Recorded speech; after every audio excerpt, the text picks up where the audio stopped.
Appalachia podcast. We have a special guest today. Chris Graves is sitting with us in the Cerebral Rocking Chair, talking about how we can help landowners and everything natural resources to some basic woodsmanship, knowing what's on your property, and how we can manage for wildlife, and of course, hobby farming, current events, and everything else. So you can come on in and set a spell, and we'll dive right on in.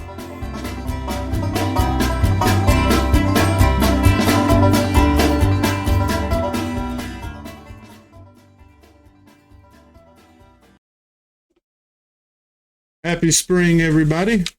This is your host, Ronnie Cowan, and we will go ahead and talk about some neat things that are going on. First, I want to start off with your hobby farming update. We're going to talk about some tasks for April. So we get a lot of questions this time of year, people catching that spring bug ready to garden. So we're going to give you some tips and tricks for raised bed gardens. This is a great option for everybody. If you don't have a place to till in a garden or put a garden, you can build raised beds. So, tips and tricks for raised bed gardenings. If your site has poor or degraded soil, raised beds and containers can be a great way to grow home vegetables. Raised beds can be built from kits or with a little do-it-yourself instructions.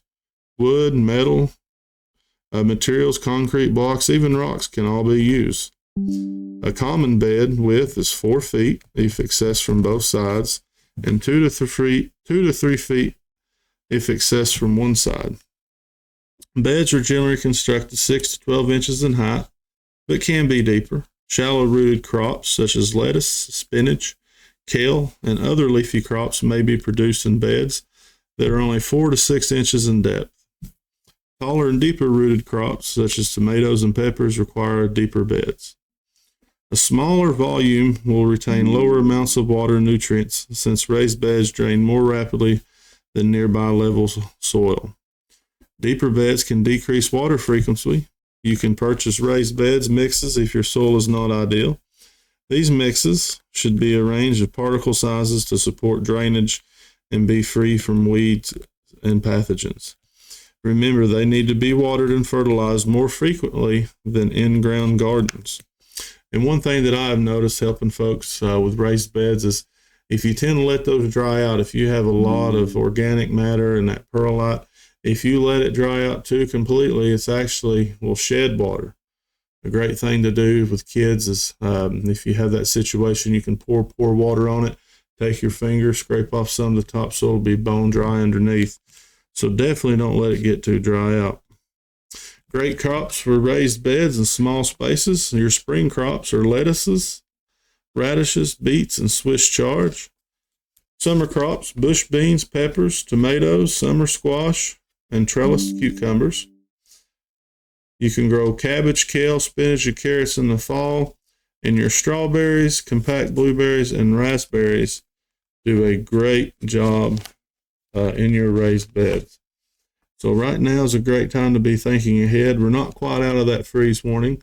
So some of y'all have jumped the gun a little bit and may have a little trouble if we get a cold snap, but we are definitely getting close. So April and into May is the best time to plant certain crops like turnips. So there are some plantings that's available to you. So we have a great Master Gardener intern class going on right now that's learning all about horticulture. This is a really great program. It's basically a small college classroom setting seminar where you get a real good rundown of everything horticulture, and those volunteers are very vital to our success and extension. So if you want to learn more about planting and horticulture and you have a desire to give back to your community, it is volunteer-based. Master Gardeners may be for you. But I want to give the platform to our special guest today in the Cerebral Rocking Chair. It is Chris Graves. He is joining us. He is out of Knoxville, Tennessee, and he services all 95 counties in Tennessee. He's a wildlife biologist, wildlife specialist, and he does a lot of cool things out on our landscape and helps extension agents better prepare management of our natural resources. So he's a wealth of knowledge, and without further ado, we'll let Chris Graves kick off the show.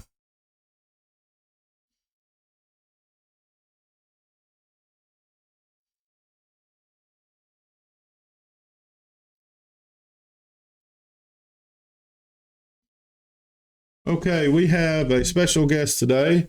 We have Chris Graves from the School of Natural Resource Extension Specialist. Thank you for joining me today, Chris. Yeah, happy to be here. Thanks for having me. Yeah, so Chris, why don't you tell our good folks here what you do for the University of Tennessee? So I'm an extension forestry and wildlife specialist at UT. I work out of the School of Natural Resources, and I have statewide responsibilities to not just help the county extension agents, but folks throughout the state. That could be landowners, but also agency partners, conservation organization partners, and others with forestry and wildlife questions or assistance they may need UT to step up and provide them with good information. Yeah, that's great. We are fortunate enough in Blount County that we have an extension office that has 2 adult extension agents, adult education extension agents. We have John Wilson that does some traditional agriculture, helping out on the farm. And then we have myself that does a little bit of horticulture and natural resources. We have a lot of people moving into this region, this great area of southern Appalachia. What are some things that you would think would be beneficial for folks to know about their property? Let's say that they've moved out of or from out of state and they've bought, 25 to 100 acres. What are some things that we can help them with on their property, you think? That's kind of difficult. That's a tough question to answer without a site visit. And that's something that I really don't do in my job. There's about 7 million people in the state of Tennessee. We've got 95 counties, so it'd be impossible for me to visit everyone. However, just broadly speaking, I think folks aren't managing their woods. And I will pause there for a minute and let that soak in. But really, we've got our forests that are about 80 to 120 years old currently. We're losing a lot of, especially red oaks, because they're at the end of their life. And we're seeing our forests that are transitioning. We call it messification of our forests.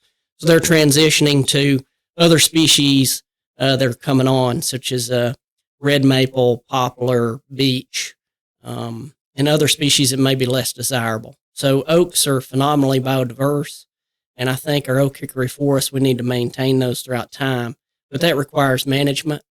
So I think that's one of the main things is getting out there and managing your woods and really knowing how to do that correctly. Mm-hmm. Another thing would be fields. Folks tend to hobby mow.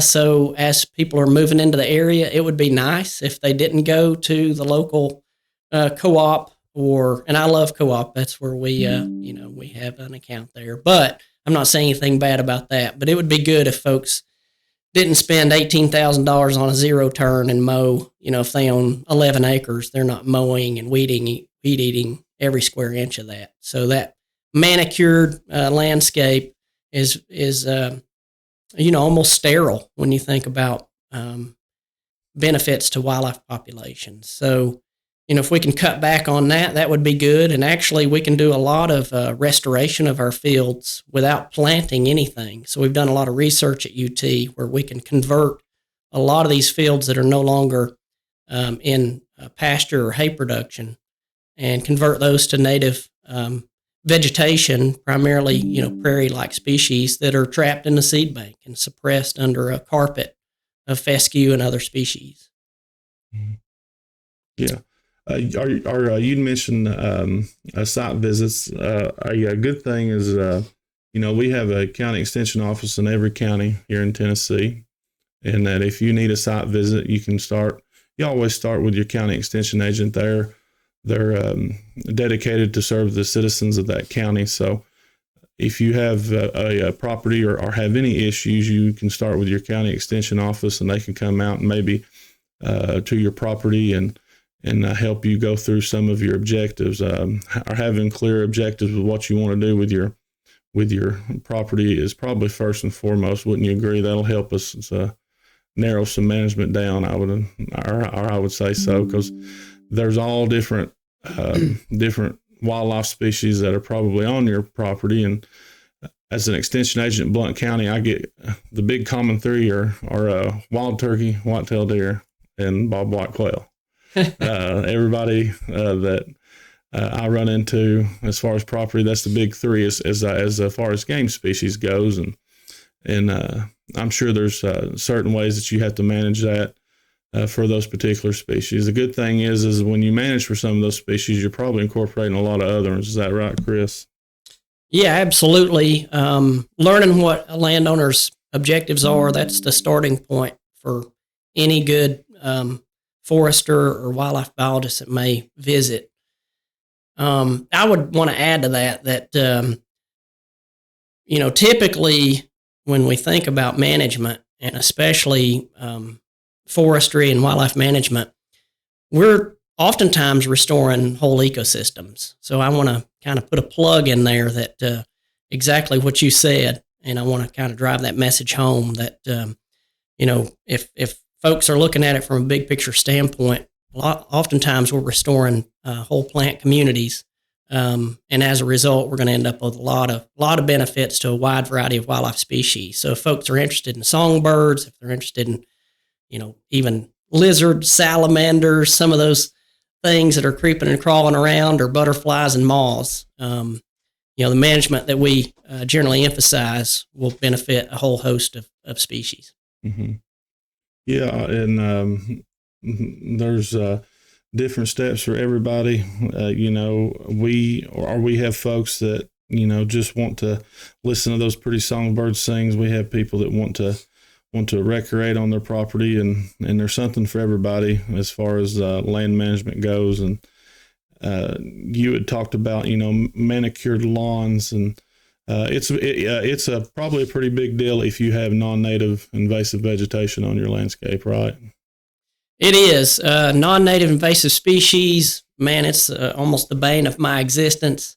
I kind of joke around and say that if you'll know when I've finally lost it, I'll probably get I shouldn't say this on a podcast, but might get arrested someday for walking into somebody's nursery operations there and with a backpack sprayer loaded up with some chemicals, some herbicides, and spraying all these non-native invasive plants that people continue to buy. Mm-hmm.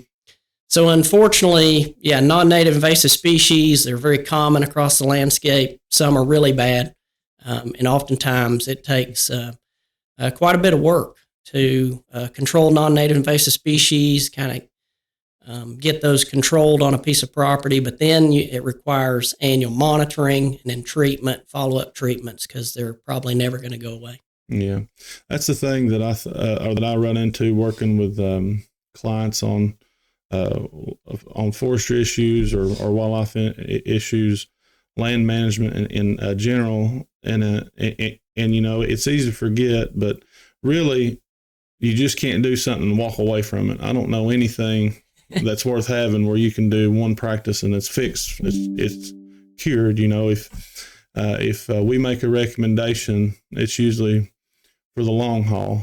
We're always going to have to be good stewards and trying to meet those objectives. And you had mentioned, plant communities. If your objectives calls for one particular plant community, you're probably going to have to actively manage that for several years. Even when you fully achieve that plant community, there's still processes to keep that, right? Yeah, that's right. So there's always maintenance involved with management, but that's the fun stuff. So annually going out and doing active management, I think, keeps people connected to the land, keeps them healthy. It's usually good exercise, and keeps people fit. And I think also, mentally healthy too. So being connected to the land, there's a lot to say about that. Hopefully if we can get folks to love their land, they'll be less likely to sell it. Mm-hmm. Yeah. I saw an interesting Facebook post from one of our local news stations that's saying that by the year of 2027, that Tennessee is going to lose 2.5 million acres of farmland to development. Yeah, that actually is some research that's being done at UT. So I've connected with that professor to try to dig into some of that data a little bit more. But it's not surprising. I think throughout the South, for a long time, we were losing about 2 acres of farmland per minute. Mm. And then for every birth, like every human birth, for every one person, even though they weren't going out immediately to build a house, we were losing about 1.5 acres of land. Oh my gosh. So it's alarming, to say the least. And yeah, we're going to have to be working across a broad spectrum of professions to try to figure out how to best combat this land loss. Mm-hmm. Yeah, and being connected to the land and working the land, that's part of the American dream, really. If you want to think about it that way, having that right to do so, the North American game model, and having that ability to have wildlife and manage that on your property. But you had talked about changing the whole plant communities and everything. You call that ecoregions or ecosystems, or what was that you called it? I'm not sure, but it's, I guess, one thing that folks need to understand is the ecological restoration that is behind a lot of forestry and wildlife management. This is science-based stuff.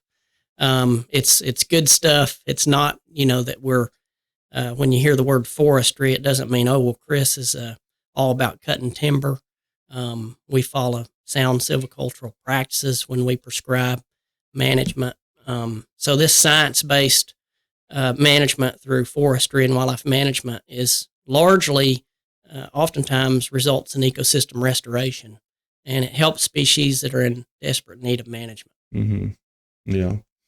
And so we can transition to forestry, and some of those forestry practices are also beneficial to your wildlife objectives, right? Or I think you kind of alluded to that, and changing plant communities and everything. And we work with clientele on the landscapes that you'd mentioned they think forestry is cutting down tree, or every tree there, but this is how these professionals, make their living. They want to respect the resources as well, for sure.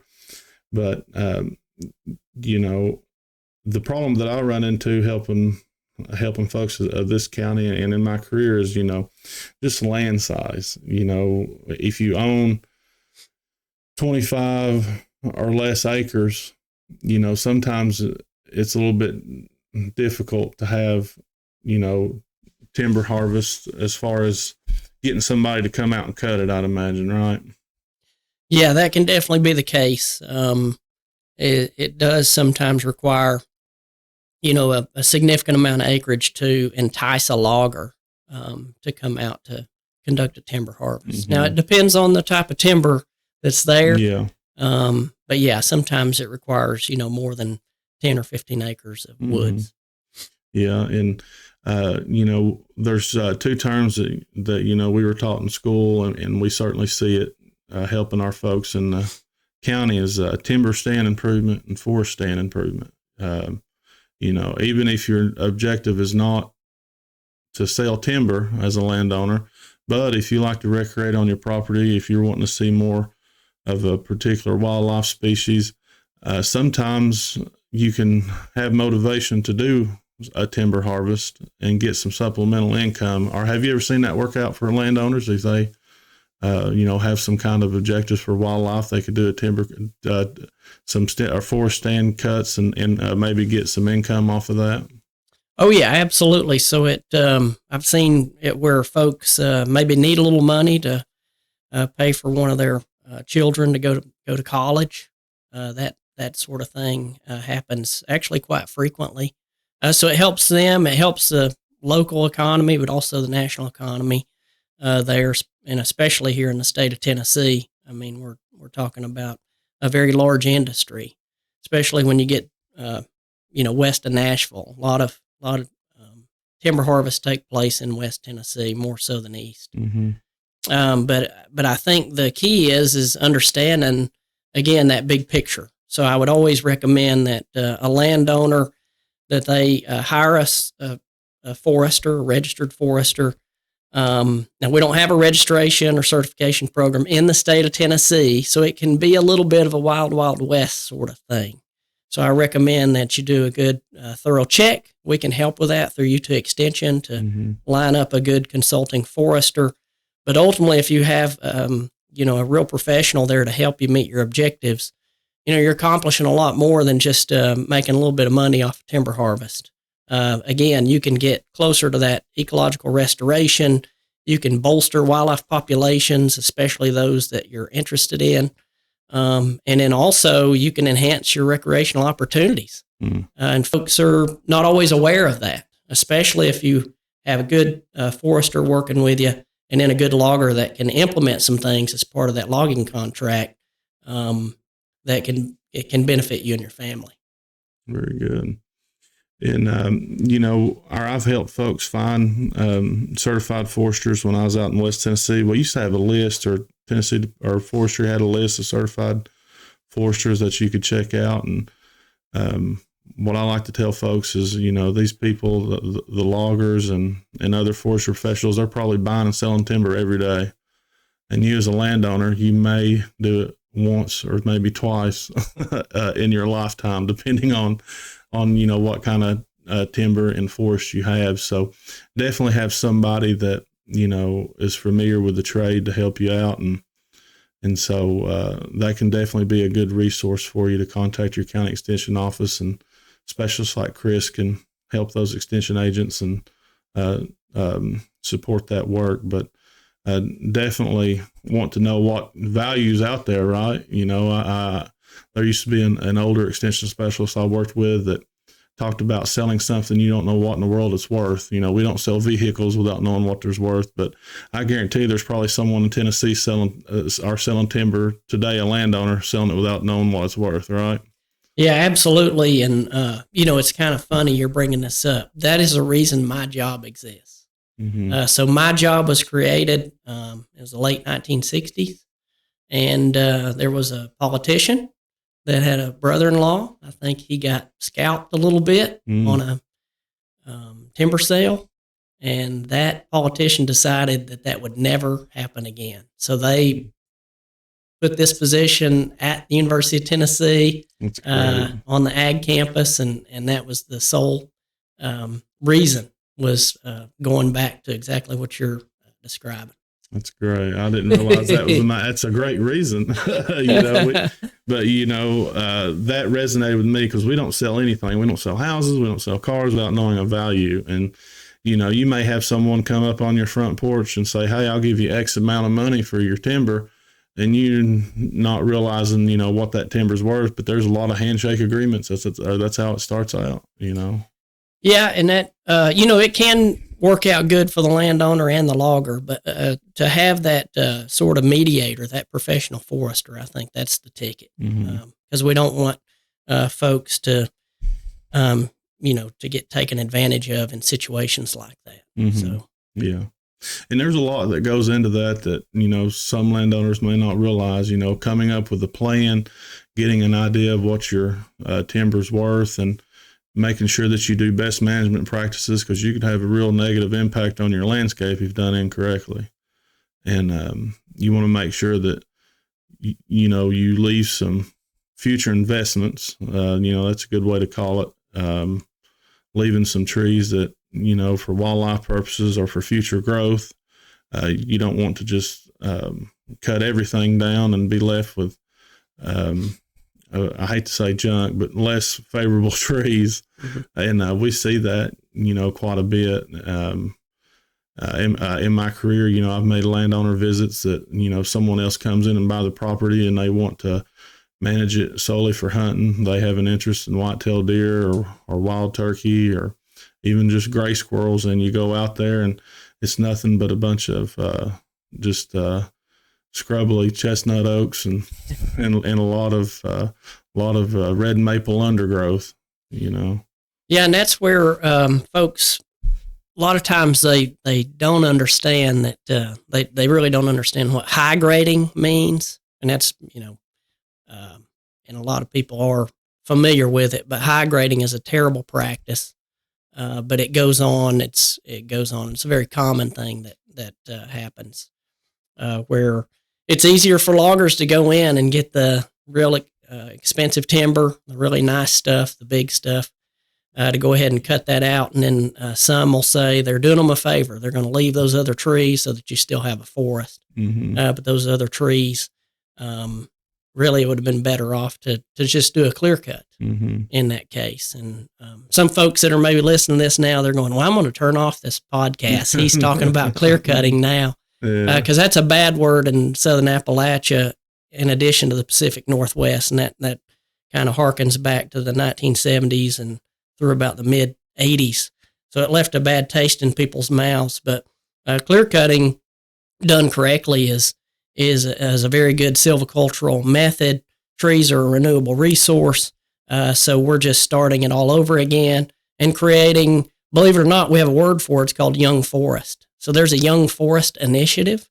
Folks should be aware of that. And there are a lot of wildlife species that are in desperate need of management that fall into that vegetation type where they need a young forest that ranges from 1 to 15 years old. Mm-hmm. So there is a young forest initiative, and folks can hopefully get on board as they become more educated about it. But before I lose my train of thought, a thing growing up here in Southern Appalachia that was used to be a bigger thing was grouse hunting. You know, your grouse hunters. Growing up, you used to hear grouse drumming, and you'd see them. The last grouse I saw in this county, which, you know, I've been away for some time, but I was a teenager, and I'm not a grouse hunter, so I'm not going out there and trying to look for those species. But man, it's been a long time since I've seen a grouse, and I've heard tell of a lot of folks having to go elsewhere to go grouse hunting, and it used to be a common practice here in Blount and Sevier County. Now, some of my friends that have these dogs, they have to go up in Greenville and even up to different states, Virginia, North Carolina, and that's probably a good indication that we're not managing our forest on some of these, right? Because if I'm not mistaken, don't they like a younger forest, a thicker forest? Yeah, so rough grouse is definitely a species that's experiencing real steep declines.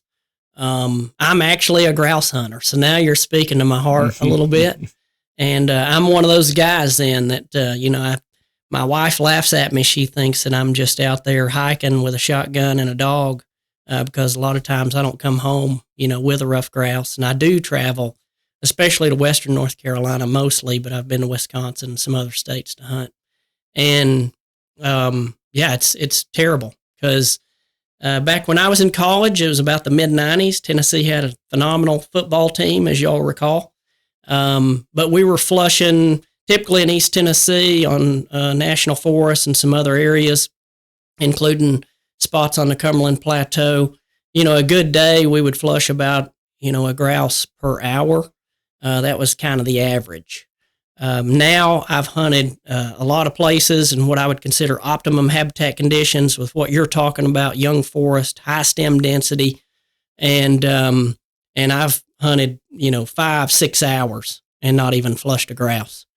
So that's very concerning for us in wildlife conservation. And I'm looking around and we're doing a lot of surveys, rough grouse, during this time of year, especially around the first week of April, and actually the first 2 weeks of April, we do drumming surveys for rough grouse where the males actually do this drumming call where they flap their wings as they're perched on some kind of object like a stump or a log, typically.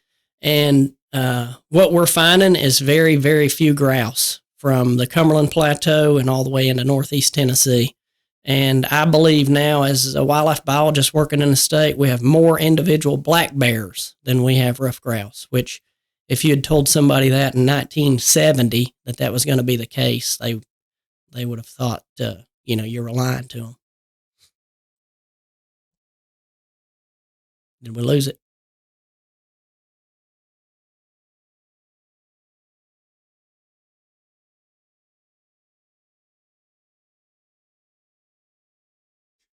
Going back to clear cutting and, people having a negative thought of it, I started my career in extension and on my hiring or on my hiring committee on the interview process, Dr. David Merker was on the hiring committee. And they were interviewing for, a county that was heavily forested. So forestry was a big issue for this county, more so than livestock or row crop. And one of the interview questions was, is clear cutting an acceptable forestry practice? And me having a forestry background, I knew that it was, and that, that it is a forestry practice that is used, and when done correctly can be very beneficial. And in certain cases, that's the best practice to use. And later he said that out of 7 applicants, I was the only one that said that. He gets the job. Yeah. So, but there are certain situations that are that I've seen. I mean, that's absolutely the best case scenario. Sure. Especially if you're looking at something that is high graded and that you need that different kind of plant community. I mean, why would you leave it if it's at that point? And talking to forestry professionals, I have a lot of good friends that work for the Tennessee Forestry Department, and they've gotten to where now that they'll actually hide clear cuts. They may leave a little strip up against the woods. We had that. You walk up on a ridge and you see the clear cut, and people get bent out of shape. And, my wife will roll her eyes if I'm out in a restaurant or something. A waitress will say, we're trying to save paper, talking about receipts and things. And I always make a comment, well, it's a good thing that, these things are renewable, Right. But you hear that a lot, trying to save paper. But depending on what you need, I mean, there's different silviculture practices out there. But what I have a lot of folks, when I'm making a site visit, one of the harder things I think to understand is the age of our forest. And there's even age and there's uneven age forest, and what do you think is probably our most predominant forest? Predominantly I would say it's even age, which means you probably have really one age class or 2 age classes. So when you go back and you think about what we were talking about with high grading, for example. So high grading is cutting the best and leaving the rest. But what folks don't understand, let's say they cut that big white oak that was 28 inches diameter at breast height. Well, those neighboring white oaks or that surround that 28-inch white oak, they may be 12 inches, 16 inches, that sort of thing. They're all the same age. So ultimately, again, you're kind of leaving a lot of those, I don't want to call them garbage trees. And oftentimes they won't leave white oak, for example, but they'll leave you a lot of sour wood and some black gum and leave you a little bit of woods. But it leaves the forest in a very unhealthy condition. So I think it's important then, if we kind of then circle back to that, most of our hardwoods here in and around Blount County are about 100 years old for the most part. Some may be 60, some may be a little older than 100, but on average about 100 years old. Most are closed canopy conditions, which means there's not a lot of sunlight filtering through to the forest floor, which then leads to your shade tolerant species that are coming in, things like your young beech and maple especially. And then what you'll notice in a lot of these what we call stands is they are very it's kind of a monoculture environment of mature trees, a little bit of mid-story, and leaf litter. So there's not a lot of plant life in that understory. So one thing that Indiana is doing now that I think we're maybe going to be pushing here in Tennessee is and it's just a catchy thing they've come up with, but we have a lot of folks don't realize that our profession's small. So I pretty much, and you too, we know a lot of the people across these states that are doing wildlife management, they're wildlife biologists, those that are foresters. So again, it's a small profession. I wouldn't trade it for anything. It's been a great career, and it's more than a job for me. I'm very passionate about it. But in Indiana, they've got this catchy thing where they're saying, let the sun shine in Indiana. And all that means is getting people out on the land, managing their hardwood forests, their hardwood dominated forests, and trying to really encourage oaks to come on, meaning we need oak regeneration. Otherwise, our oak forests are going to be replaced by especially these shade-tolerant species that are less desirable and providing a less ecologically or diverse landscape, less biodiversity.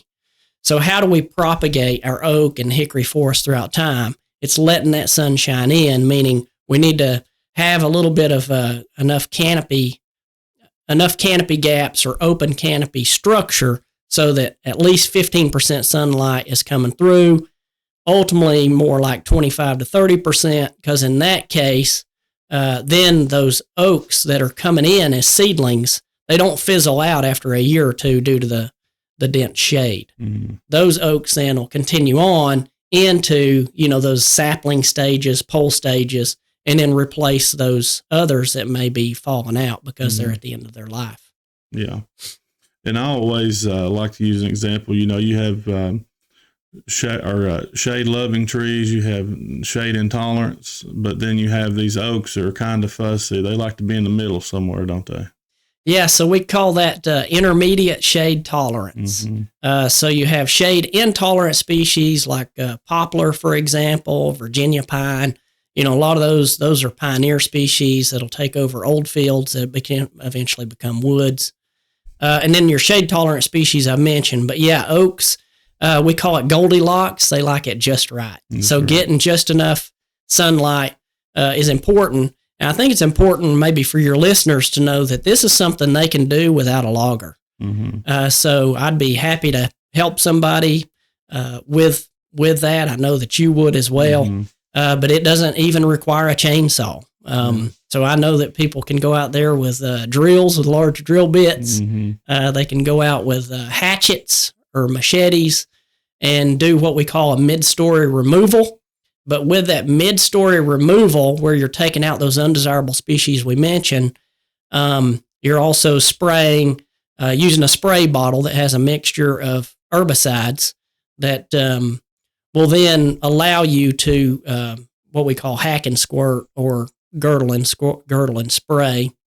Or in the case of the drill, I don't know what we call that one, but you can use, I wouldn't use a Craftsman drill. I'd probably use a Milwaukee or a DeWalt. Yes, no offense. I got to stop sponsoring all these people. But anyhow, we can go in and do these mid-story removals. It also includes taking out some of the suppressed and intermediate species to let just enough sunlight in to propagate oaks and hickories and some of the more desirable species. Yeah. Very good. And, those mass producing trees, they're very important for wildlife. They're also important for your pocketbook, these oaks and things if you have those objectives. But, we had covered a lot of ground, but we also have something for kids in forestry. So Chris's position is also helping with 4-H youth development. And we have a lot of great programs in 4-H, but especially if you're into natural resources. And currently we're training a wildlife judging team where we're learning about wildlife habitat and identifying wildlife and what they need to make a living on the land. But we're also going to try to have a 4-H forestry judging team, and Chris's position is in charge of putting that contest together in the curriculum. So I'm going to ask him to share a little bit about what 4-H forestry judging is. Okay, yeah. Well, first of all, I think the important thing here is it's getting kids outside. Mm-hmm. Absolutely. So 4-H is an awesome program. It's huge. Most people are aware of beef judging and all those sort of things, but they may not be aware of 4-H forestry. And with 4-H forestry, it gets them outside, it gets them in the woods. And I actually I'm working on a new manual here. We're updating the old manual. But there are a lot of different parts to it. So there's tree identification, there's insect and disease ID, there's wood identification, there's tree measurements, and then there's a forest evaluation, which involves when you get to the state contest, if you make it through the regions as a high schooler, then they can write sort of a miniature forest management plan or forest stewardship plan. So there's a lot to it, but what I found with young people is, they've got they're sponges. So if you really challenge them to learn, And I know we've got some great 4-H agents throughout the state that do that and really challenge them. But it's phenomenal. Once you sort of, get that spark going, sometimes those kids will be ahead of the coaches and the 4-H agents before you know it, as far as their knowledge base, and they're really working hard to learn their trees. And but yeah, it's a good thing. Yeah, and I shared with the Master Gardeners. Most of the people that listen to this show are very familiar with the Master Gardener program, but they're wanting it for adults. And I said, well, we certainly do that. We offer classes and programs to teach adults this stuff, because even if you own land, it's beneficial for you to know what trees you have, what species of trees are out there, and that can give you clues about what kind of property you have, what you can expect on the landscape. But these kids really learn a lot. They have several species of trees to identify. I don't know the exact number, but there's quite a few. Yeah, as far as trees, it's 60. 60 trees. Which sounds like a lot, but most people are aware. And that's one kind of going back. Sorry to jump back on this, but here we are planting species, trees, shrubs, herbaceous plants from other countries, but we're one of the most biodiverse places as far as our flora here in Southern Appalachia. Yeah. So they're learning 60. It sounds like a lot, but usually with a good dendrology class, like at the University of Tennessee, those college students have to learn, somewhere around 140, 150 species, and that's and that doesn't cover nearly all the species we have in the state of Tennessee. Yeah. We're very fortunate to be a very diverse state. Or not every state is diverse as us. I mean, if you go out west or something, there may be only a handful of trees you have to learn. But, the coaches will also teach you how to break these tree species down. Your children will learn about leaf arrangement, opposite and alternate, and simple and compound, and that really helps them break it down, I'd imagine, taking that 60 and making it into a much smaller, manageable group. Yeah, absolutely. So there's been folks doing this for hundreds of years, actually, and so we've learned, better ways to try to teach this sort of material and break it down so that it's manageable. Mm-hmm. Yeah. And then there's really something for everybody. There's tree identification. There's also bugs. If you're into entomology, right? There's a species of different species of bugs that you have to learn. And the some of these insects have a lot of economical importance, right? I mean, yeah. So when you get into the forest entomology side, I think that's another thing where they get excited about that, because they don't all look the same, and some of them are really, really cool. But some can be harmful pests, and many of those are non-native that we've brought in. Same with diseases. So it's important then to be a good forester.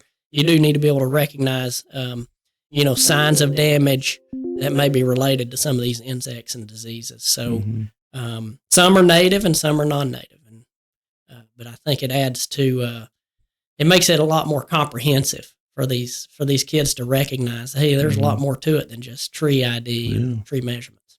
Yeah, and they'll learn about how the bug looks, and even I'll be able to identify it by the damage, right? So if they peel back the bark and look, and like the southern pine beetle, it has a different damage than that. Is it EPS or IPA or what's the correct, or how do you say that word? Yeah, that's the Ips beetle. The engraver beetles that are Ips beetles. So they have more of the Y or H galleries versus the S-shaped galleries. Southern pine beetle. Yeah, so they look at the damage and the diseases, and you can take a walk on your property and probably see some of this. Hopefully you won't see some of them, but you'll see some of the fusiform rust out there. It's quite common, the fall webworm and everything. And some of these diseases are very important, to consider, because you have hemlock woolly adelgid that our office deals with questions this time of year. Every week we have people calling about the hemlock woolly adelgid and how to save their hemlocks, and we have some good advice for them if it's ornamentally, as I call it, on their yard or in their property. But the hemlocks in the Smoky Mountains and the Cherokee National Forest, that's a different story, saving that many hemlocks, Yeah, that's more landscape scale, and there are teams out there. Usually they'll have degrees in forestry and wildlife, but they're out there running across the landscape and really identifying, almost prioritizing areas where they are treating hemlocks. But yeah, that's a species that especially here in 50 years, those are just going to be relegated to little pockets, I'm afraid. Yeah. One of my first jobs in college is I had a job to go to the Cherokee National Forest, South Cherokee National Forest, and I collected hemlock branches with Willie Delgett all day long, loaded them up in a truck, and took them back to UT, and Dr. Parkman would feed predatory beetles those hemlock trees. I loved that job. It was great going out there. I saw elk at Royal Blue at the time. It's North Cumberland now, but out there, just me and nature cutting hemlock trees. And those 3 years that I did it, we kept having to go further and further and further because the hemlocks were just depleted. I mean, it's a sad story, but that's one of those other insects that came here that's not supposed to be here, right? The woolly adelgid. Yeah, that's right. And again, when we're messing around with foreign plant materials, we're taking a risk. And it seems like we would have learned with the American chestnut. Yeah, that's one that I can still remember stories about. That was devastating. And I don't think people even realize how big of a deal that was. No, I mean, if you go into Gatlinburg, there's pictures at some of the old mills and things of these chestnut trees that they would bring in. And, I've seen research that said that, they were the predominant mass producing trees of this area. And you can still see some of the old barns and things that had the chestnut wood. And I've even been fortunate enough to be out and you'll look and you'll see some of the saplings still coming back, but the block blocks them off. But same way with the ash trees, with the ash borer and disease the issues that it have, and baseball bats.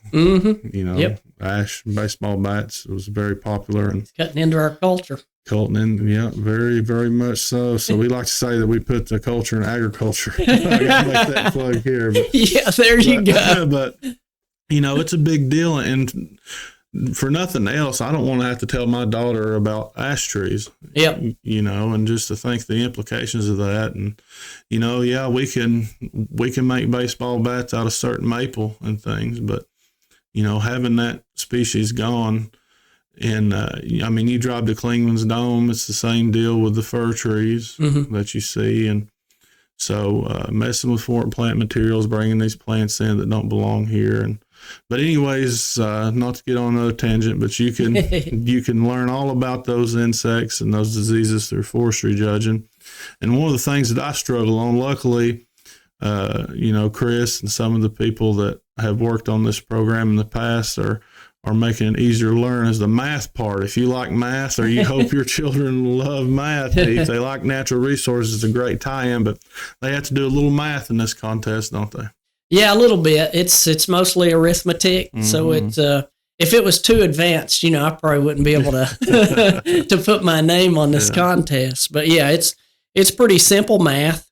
But at first, I think it can be intimidating. But after just a few minutes, I think, especially some of the whiz kids that are out there, they pick it up, and then they're also teaching their teammates. So I do like that this is a team effort. And a team, I guess we should say, and you probably have in the past, but a team would be composed of 3 at a minimum, but potentially 4 team members. Yeah. For example, we've got 2 teams in Knox County. So Knox is well represented, and they have 2 teams of 4. Yeah. And so we hope to have at least 1 team. And then there's, I think this contest, they can be as young as 4th grade. Is there a junior? Yeah, so there is junior, and that starts in the 4th grade. Junior high, and senior level. So high schoolers, they compete for a state championship. They can take this really far. There's a state championship involved. If they win that, they go to a national contest, right? Yes, yeah. The national contest is in West Virginia each year in the summer. So it's a neat opportunity to be able to go and represent the state of Tennessee. Yeah, so it's a great program. It gets kids involved in outdoors, and they'll either or they'll even teach you a thing or two about natural resources by the time they're through with it. But it's a very good program. There's a lot of history to it as well. There's a lot of history that can be learned from it. And one of my favorite things about teaching a forestry judging team is when you hand these kids a compass. Mm-hmm. You know, if they've never been around a compass, they hold it, and you can tell by them looking at it when they hold it, it's like they're holding a rock, like, you know, with smartphones and everything today, you know, and it's a very important skill. I mean, a compass is still a great thing to know how to use. And so they have to do compass and pacing, and there's a lot of history to pacing, but they have to take a reading, and that pacing is important because that's how they measure their distance, right? Yeah, that's right. And then knowing your pace is important, especially when you're taking tree measurements and stuff. But you know, some of these folks may go on to be land surveyors, so there's a lot to the pacing. Yeah. Now I know a lot of hunters; they're proud, you know, to know because they shoot a bow or something, and they like to say, "Hey, that's 23 yards. It's not 22. It's not 24." Oh yeah. So some folks can kind of estimate pretty good, sort of off the cuff, but knowing your paces can be really important in other professions too. Yeah, and before I lose that train of thought, you know, my master's program did career exploration of wildlife habitat education program, and I'm sure it's similar to forestry. Is that, you know, these kids don't have to have an interest in being a forester. It's great if they do, but they use so many skills that are transferable to any career. I mean, we had kids that went on to be engineers, wildlife biologists, teachers, you know, you name it. This is great for a lot of career paths, and that's a big part of 4-H is building life skills and building career development skills. So it can be very beneficial for your youth. And at the end of the day, they even calculate merchantable timber, right? Logs and yeah, they do. So they come up with the amount of volume of wood in exactly what you were talking about earlier. You know, how much is your timber worth? So they, as students, think about that. An 8th grader or a sophomore in high school can usually, if they know what the market prices are, they can estimate that pretty well. Now I would have that, you know, I'd have a consultant forester follow up, but it's pretty awesome that they can also estimate timber amounts. Yeah. And, you know, so they use these things called Biltmore sticks. They'll love to use it. They'll be out there and measuring it diameter, breast height, and they'll teach you all the terms that's associated with it. And this forestry judging is open to every county. If your county, if you're listening and you're not in Blunt, if you're in another East Tennessee county or across the state, your county 4-H program has the opportunity to have a forestry judging program. If they don't currently have one, that may be something that you can lead. We always look for volunteers that have a passion that want to share it to youth. And if you're listening to this and you're a forestry professional and you like to share your skills, I'm sure your county 4-H program would be happy to have you. Oh, absolutely. They're always looking for a good coach. That's right. So, yeah, and I think to add to that, we have students that are in public schools, private schools, and home schools. So we've got a wide variety of students that participate throughout the state. I remember when I was in the Western region years ago, Shelby County had a stellar team every year. And it was led by a retired teacher, and she was she knew her stuff, man. She's a firecracker. Yeah, and she had those kids. They were sharp. They would cut PVC pipe down to the diameter so they could tell where to stop that log. And you know, you want 16-foot logs and they have to be a certain diameter. I think it's 8 inches. 8 inches. So she would cut out 8-inch PVC pipe. And so those kids could visually see what 8 inches look like. And so they were super competitive, and I think they represented us in a national several years. Yep, they did. Yeah, and Carter County is another one that was kind of a perennial power. Yeah, so it's a great opportunity for kids to learn and be involved in the outdoors. So if you have any questions or concerns about natural resources, contact your county extension office, and that county agent can get a hold of Chris, and they can help you find your objectives and make a clear plan of course. And we have publications that are put out by people like Chris and for natural resources, and his counterpart, Dr. Craig Harper. There's a lot of topics. We're a very diverse group, so a lot going on. Chris, you have any things coming up on the horizon that you can see? Are you ready for the fall? That's when by the way, that's when forestry judging is usually in the September. In East Tennessee, it's usually September. Yeah, so wildlife judging is first. It's usually late spring through about midsummer. And then after that, we have forestry, which is later in the summer and early fall. Yeah. It's first, usually around the 1st of October when we have the state contest. Great.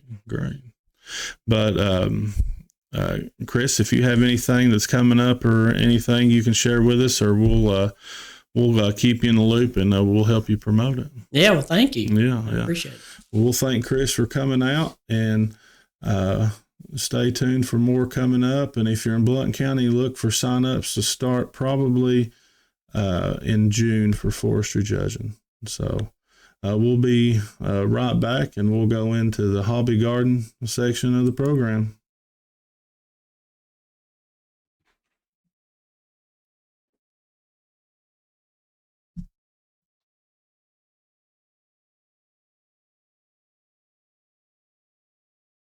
All right, everybody. Thanks for coming by, Chris. We appreciate it.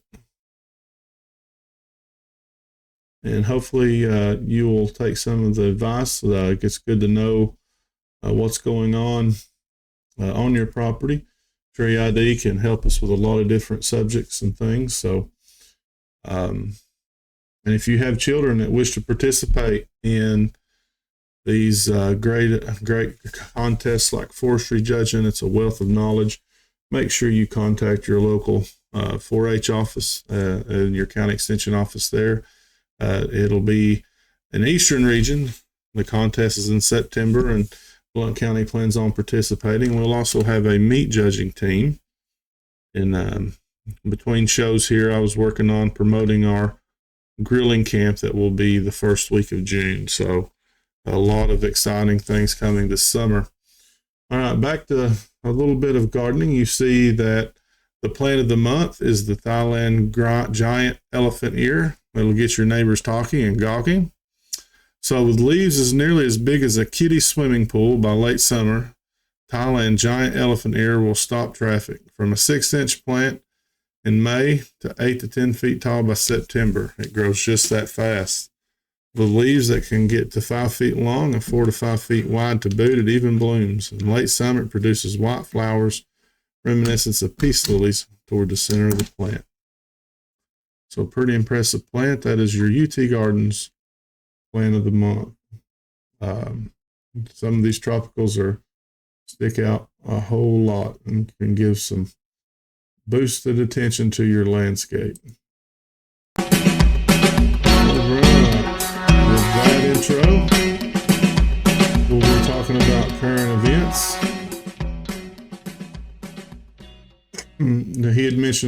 Chris had mentioned forestry judging. We are still working on our wildlife judging team here. So we have wildlife judging going on. Our next practice will be April the 15th. And we're trying to put together a team learning about wildlife identification by sound, further, feathers, tracks, and scent.